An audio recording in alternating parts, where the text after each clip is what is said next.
Welcome back. Opioid abuse has wrecked the lives of so many people, so many families here on the Suncoast, across Florida, and the entire nation. Collectively, we look for answers: better treatment, better addiction treatment, cracking down on illegal opioids entering the country. Florida passed tough new rules limiting the number of days doctors can prescribe opioid medication. Now Sarasota is joining other cities and states suing drug makers and distributors, saying the companies knew their product was highly addictive.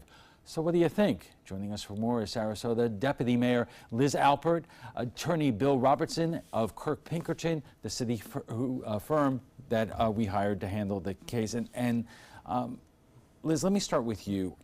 For how many years has the City Commission struggled and been aware of the costs, in terms of services of all sorts, that the city was really coughing up to handle the different parts of opioid addiction? Well, I've only been on the commission about 3.5 years, but during that entire time, this has been an issue as how we deal with this, because the opioid crisis and the number of people that die every year, the services that the city has to render, have been an issue, and it ties into our homeless issue as well. All right, and these are costs that the city doesn't get back from anyone. Correct. Let me ask you, what are the drug companies allegedly liable for? Because after all, this type of medication was invented for a very good purpose, and that was relieving pain in acute cases. Yeah, in acute cases, that's what it's designed for, and then palliative care at the end of life stage in cancer patients, and it works very well because it attaches to the receptors and blocks pain. So there's a place for it, and it's well used and well purposed. But the problem with the manufacturers and the distributors is the narrative changed to where they have now, through a series of false fronts and promotional things they've done within the medical community, convinced people that it's okay to prescribe them for chronic pain, and it's not. Was there a point of time when that happened? It really, I think addictions were down until about 1995 when Purdue came up with a long-release OxyContin, and that's when the push started for all the opioids to be used in mainstream for chronic pain. And statistically, I think it shows that somebody can become addicted within a couple of weeks, and that if you're on it over a period of time, you're 56% likely to be addicted if you have a long-term prescription for chronic pain. So it's really significant, and so you'll see the uprising in the causes and the deaths. For example, we're up to 64,000 in 2016 who died of opioid overdoses related to this, and it's largely because the narrative changed on the part of the manufacturers and the distributors to push it down through the mainstream medical community to say, okay, it's okay now to prescribe this for chronic pain. It's not. Liz, you talk to a lot of people in our community, and you know that this has impacted so many lives, so many families, but you also know there are a lot of people who watch this broadcast and who probably come up to you and tell you, people who get addicted to these medications, that's an individual choice, and that it's up to them to solve this problem, and not, whether it's taxpayers or the pharmaceutical companies. Well, you do get that attitude, but the problem with that argument is that it really, once you're addicted, it's not a choice, because the medical studies have shown that these chemicals actually change the brain of the person who's addicted. So at some point, they really are not making a choice anymore because they're unable to make that choice. And I see it as well in my family law practice, where it affects mothers who are carrying babies, and even the mothers who want to stay clean can't seem to do it even to protect their own unborn child. So it's a serious issue that it's not often a choice, and not even often a choice to become addicted. Right. We are just getting warmed up, and we'll have much more on the city's lawsuit against the drug manufacturers right after we check the first look weather. Stay with us. C7. Welcome back. We're talking about Sarasota's lawsuit against the makers of opioid pain medication. And joining us for more is Sarasota's Vice Mayor Liz Alpert and Attorney Bill Robertson of Kirk Pinkerton, the firm hired by the city to handle the case. And we should note that we also asked the pharmaceutical industry to join us tonight. A spokesperson, Nick McGee from Pharma, says because of the legal matters, the industry could not, but they provided us with this statement basically describing what the industry is trying to do in terms of the opioid crisis. And quote, that includes, those policies include a limit on the supply of the opioid medications to 7 days for acute pain and clear exemptions, mandating prescriber training to ensure appropriate treatment of addiction and pain, and eliminate coverage mandates that are barriers to keep patients from accessing all forms of addiction treatment, which is, I would imagine, is good stuff, but does not go nearly far enough to handle the underlying issues that we're talking about tonight. I would agree with that. I think the problem is the horse is out of the barn, and when you get caught with your hand in the cookie jar, I used and you that say, line the other night. Yeah, I think it's true. You know, they got busted for what they were doing, and they've led to this crisis. And it's not like you can stop it on a dime, because this is going to continue for a number of years. Every person who's addicted is much like an alcoholic. You're always addicted. The legal case, is it similar? I know that Ray referred to the BP oil settlement in his story, but you also have the big, settlement involving tobacco. Are these similar principles? Yeah, they are. I think what happens, there's numbers of lawsuits. There have been 200 lawsuits that have been filed over the country so far, and that'll be multiplied by many because each municipality and state has a right to sue to recover. And it's similar to tobacco because tobacco, there was 46 states who sued tobacco to recover the cost of smoking-related illnesses. This is the same thing, that municipalities and states have the right to recover against Big Pharma and the distributors for the cost associated with treating the opioid epidemic, from the Narcan, which is $300 an injection, to law enforcement, to incarceration, to hospitalization, to the opioid-addicted babies, and all the way down the line. So it's something that is similar to that. And what happens is when you have a common issue or a common conduct that gives rise to all these separate lawsuits, they declare what's called a multi-district litigation, or an MDL. And that's been declared in the Southern District of Ohio. And what happens is that judge handles all the common issues relative to liability on the part of the parties. And then each individual plaintiff has the right to make a claim for its individual damages. So in other words, Sarasota's damages are different than Sarasota County or City of Bradenton or whatever.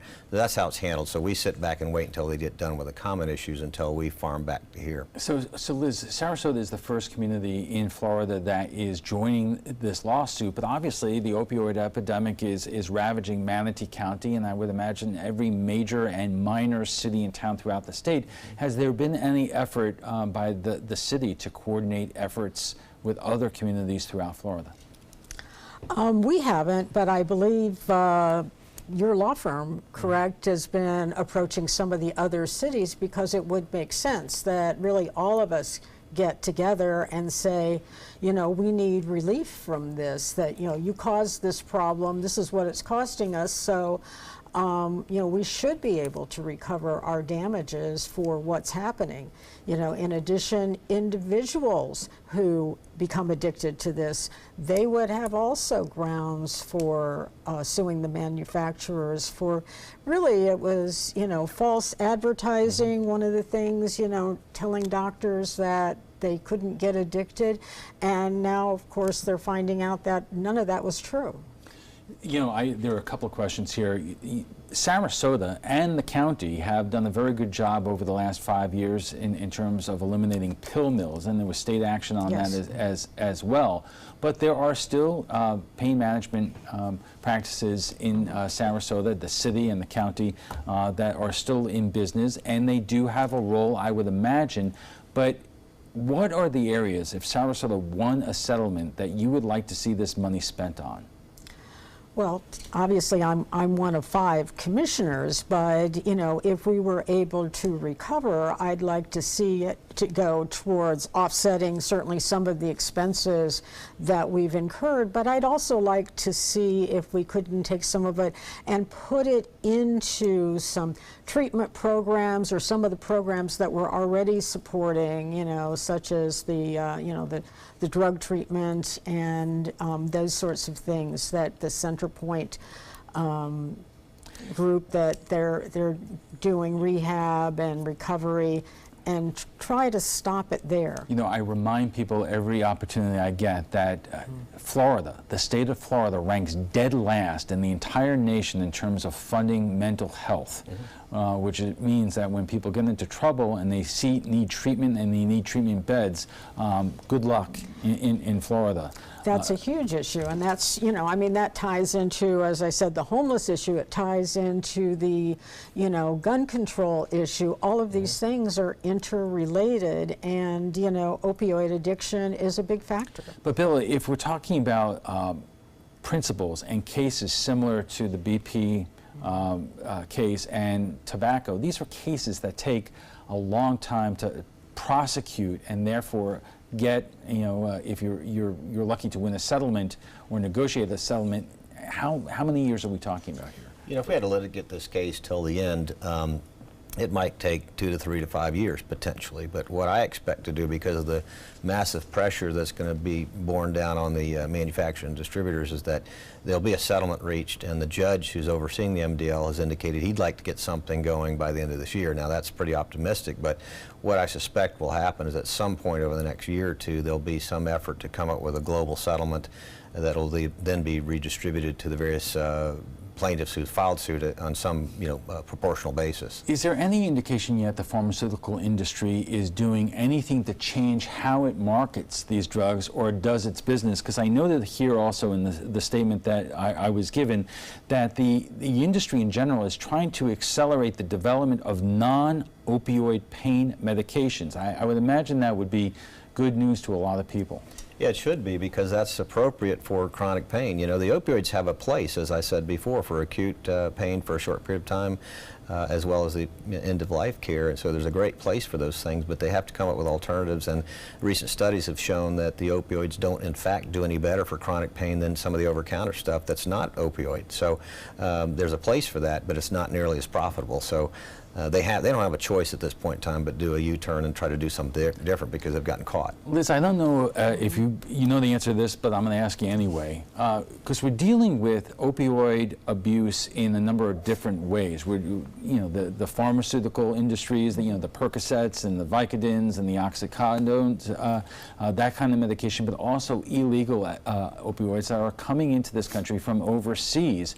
So is that a separate, you know, does that result in separate obstacles that the city has to deal with in terms of how to defend itself and to get treatment for people who are using that kind of, you know, heroin, fentanyl, and so forth? Well, certainly that is different than this. You know, this lawsuit goes after the pharmaceutical manufacturers, so, you know, you have someone you can go after, but when it's illegal, you've got another whole set of issues. And, you know, the OxyContin, as I understand it, is similar in character to heroin. And so if they're not able to get OxyContin, then they're going to heroin, which now is being laced with fentanyl, which is very deadly. So, you know, it makes for even a bigger crisis. And of course, Bill, what people might want to know, when you take a look at other similar cases, as we mentioned, BP and the cigarette or the tobacco settlement, what kind of settlement for the city can you hope that you would get one day in terms of monetary amounts? You know, we haven't exactly quantified our total damages, because in this case, unlike BP, we have the right to go back probably 5 years to collect data on what the costs have been. In addition, when you have future damages, because it's ongoing, you have the right in these kind of lawsuits to project out your future damages as well. So this is a multi-year calculation on what our damages are. So once we get a baseline that we're working on, then we'll be able to multiply it by the number of years that are reasonable to expect. So in terms of what that price tag is, I don't know. And I suspect that because of the level of damages, that the settlement will be a fraction of what they are, because if the pharmaceuticals had to pay the real damages across the country, it would put them out of business. Okay. We have to take a quick break, and we'll be back for final thoughts in just a moment. Stay with us. And our guests join us right now for final thoughts. So, Liz, what do you think is the principle here, that the reason why the city was so eager to join this lawsuit and get something out of it? Well, because I think that it's a way to send a message to the pharmaceutical companies that they've got to change their behavior and quit marketing these things for people when they don't need them, and then people get addicted. I think the thing that I would like people to take away from this is that we need to fight this on all fronts, and the state needs to step up and give more funding for mental health, for substance abuse, and all of these issues. And this is a way for us to maybe recover our costs and get some money for that. Bill, if you were to boil down what the drug companies are doing that is really the worst behavior in this whole affair, what would that be? It's the big marketing scam they came up with to convince doctors that it's okay to prescribe for chronic pain. And as I've said, statistically, people get addicted, 56% chance that they will if they take it over a prolonged period of time, which might be 2 weeks, 3 weeks. And so it's gotten these people hooked, and the deaths are up, and so the profits are way up. And unfortunately, even the fines, Purdue pled guilty and was fined $300 million. That's a slap on the wrist with the revenues that they have on an annual basis. It doesn't do anything to them. So until, the FDA and the others have fined them, but until they get hit in the pocketbook and stop the behavior, that's where they're going to hear it.